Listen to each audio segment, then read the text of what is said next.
बहिणींनो, आपल्यापैकी अनेक बहिणी ह्या गावाखेड्यात राहतात. बऱ्याच जणी अडाणी अशिक्षित आहेत. लग्न सराई सुरू आहे, खर्च वाढले. 1500 रुपये कधी मिळणार याची आपण देवासारखी वाट पाहतो. मे महिन्याचा पहिला आठवडा संपला, अजूनही मार्च व एप्रिलचे पैसे येणे बाकी आहे. मोबाईल हातात घेतला की एकच आज पैसे आले, 3000 आज आले, SMS आले, या 12 जिल्ह्यात आले, त्या 12 बँकेत आले, अशा अनेक चुकीच्या बातम्या फिरताना दिसतात. म्हणजे एक प्रकार सरकार आपली चेष्टा करतो आणि ही लोक सुद्धा आपली कुठेतरी भावनिक फसवणूक करतात. बरं, मग आता दोनदा KYC करून सुद्धा पैसे आले नाही, त्यांनी काय केलं पाहिजे? व मार्च आणि एप्रिलचा कधी येणार? सोबतच लाडक्या बहिणीसाठी आणखी काय योजना आहेत? या सर्व गोष्टींची माहिती आपण पुढील 2 मिनिटात घेणार आहोत. तेव्हा चॅनलवर नवीन असाल तर सबस्क्राईब करायला विसरू नका. व्हिडिओ शेवटपर्यंत पहा. लाडक्या बहिणींनो, तुम्हाला आणि मला या उन्हाच्या आगीत महागाईचा भडका होत असताना गरिबीची चटके सहन करावी लागत आहे. त्यातच सरकार देत असलेले 1500 रुपये पण वेळेवर देत नाही. 1500 रुपये म्हणजे सरकारसाठी लई मोठी गोष्ट नाही, पण ती देताना पण ठराविक तारखेला देण्याऐवजी कांत जमा करण्यातच तुमचा आमचा घाम निघतोय. लाडक्या बहिणींनो, मे महिन्याचा पहिला आठवडा जवळपास आता संपत आलेला आहे आणि अशातच मार्च आणि एप्रिल महिन्याचा हप्ता कधी मिळणार याची उत्सुकता लाडक्या बहिणीला लागलेली आहे. आणि अशातच मग समाज माध्यमामध्ये जे काही बातम्या येत आहेत की काही ठिकाणी हप्त्यांचं वाटप सुरू झालेलं आहे, अनेकांना SMS आलेले आहेत, काही 12 जिल्ह्यामध्ये सुरू झाले आहेत किंवा 13 बँकेमध्ये सुरू झालेले आहेत. तर असे हे अनेक मेसेज किंवा ह्या ज्या काही बातम्या आहेत फेक न्यूज पोर्टलवरच्या, तर ह्या चुकीच्या आणि दिशाभूल करणाऱ्या आहेत. असं कुठलंही अपडेट आलेलं नाही.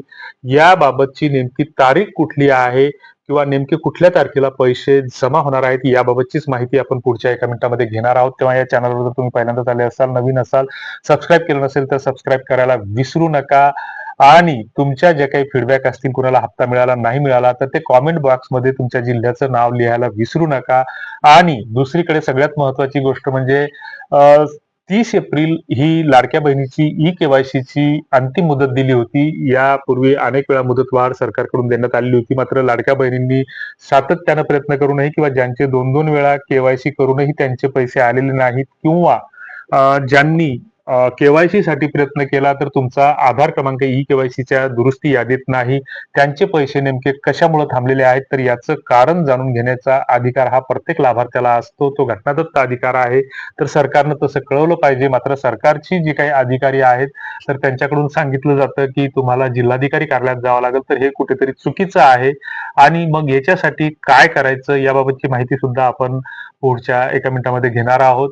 तर तेव्हा जो काही मार्च आणि एप्रिल महिन्याचा हप्ता जो काही लाडक्या बहिणीचा प्रलंबित आहे किंवा येणं बाकी होतं, तर एप्रिल महिन्याच्या शेवटी हा हप्ता खात्याला एकत्रितपणे 3000 रुपये 2 महिन्याचे वितरित केले जातील किंवा मे महिन्याच्या पहिल्या आठवड्यामध्ये हे पैसे एकत्रितपणे वितरित केले जातील असं सरकारकडून सांगण्यात आलं होतं.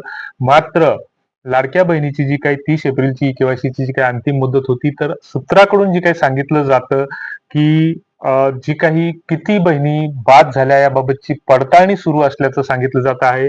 मात्र याबाबत कुठलीही पडताळणी करण्याची काहीही गरज नाही की eKYC च्या माध्यमातून फक्त आधार आणि मोबाईल नंबर एकमेकांना लिंक आहेत किंवा नाही याचीच तपासणी फक्त करण्यात आलेली आहे. त्याच्यामुळे कुठलीही तपासणीसाठी कागदपत्रांची छाननी सुरू आहे किंवा तपासणी सुरू आहे, हे फक्त वेळ काढूपणा सरकारकडून सुरू आहे. आणि सरकारकडे सध्या तरी निधीची तरतूद नाही, हे मुख्य कारण आहे. आणि महाराष्ट्रामध्ये जे काही चित्रापिचित्र घटना घडत आहेत, तर या घटनांकडे सरकारचं आणि सर्वसामान्यांचं लक्ष लागलेलं असतं. एक घटना बाजूला पडली की दुसरी नवीन घटना समोर येते आणि त्याच्यामध्येच मग आपलं डोकं गुंतलेलं असतं. आणि मग ज्या काही महत्वाच्या गोष्टी होतात तर त्या महत्वाच्या गोष्टी दुर्लक्षित ठरतात. तर अशा स्थितीमध्ये सरकारचं जे काही संबंधित मंत्र्याचे ट्विटर हँडल असतील किंवा सोशल मीडिया अकाउंट असतील किंवा सरकारचं जे काही वेब पोर्टल असेल, वेबसाईट असेल किंवा सरकारकडून जी काही वारंवार प्रसिद्धी दिली जाते, तर अशातून कुठलीही सध्या तरी ही हप्ता मिळण्याची कुठलीही शक्यता वर्तवली जात नाही. 15 मे नंतरच पैशाची तरतूद झाल्याच्या नंतर एकतर मार्च महिन्याचा हप्ता पहिल्या टप्प्यामध्ये वितरित केला जाईल किंवा जर सरकारकडे पैशाची तरतूद असली आणि वित्त विभागाकडून तसं हिरवी झेंडी मिळाली तर दोन्ही महिन्याचे 3-3 हजार रुपये एकत्रितपणे वितरित केले जातील असं सरकारच्या सूत्राकडून सांगितलं जातं. कदाचित मे महिन्याचा शेवटचा आठवडा सुद्धा यासाठी उजाडू शकतो, कारण सध्या तरी सरकारकडे पैशाची तरतूदच नसल्याचं काही माध्यमांकडून बोललं जात आहे. आणि ज्यांचे हप्ते eKYC करून सुद्धा मिळालेले नाहीत किंवा थांबलेले आहेत, तर त्यांच्यासाठी आपण एक अर्जाचा नमुना खाली डिस्क्रिप्शन बॉक्समध्ये देत आहोत. त्या लिंकवर जर क्लिक केलं तर त्या ठिकाणी फक्त तुम्हाला तुमचं नाव एडिट करायचं आणि त्या ठिकाणी मेल ID सुद्धा दिले आहेत. तर त्या मेल ID वर तो मेल पाठवल्यास तुम्हाला तिकडून कदाचित प्रतिसाद येऊ शकेल आणि सरकारनं हे लाडक्या बहिणीच्या लॉग इन मध्ये कळवलं पाहिजे की साइन अप केल्याच्या नंतर की तुमचा हप्ता कशामुळे थांबलेला आहे, घरामध्ये 4 चाकी वाहन आहे किंवा तुमचं उत्पन्न जास्त आहे, ह्या गोष्टी त्या लाडक्या बहिणीला कळवल्या पाहिजेत. तुमच्या काय फीडबॅक आहेत त्या कॉमेंट बॉक्समध्ये नक्की कळवा. तुर्तास धन्यवाद.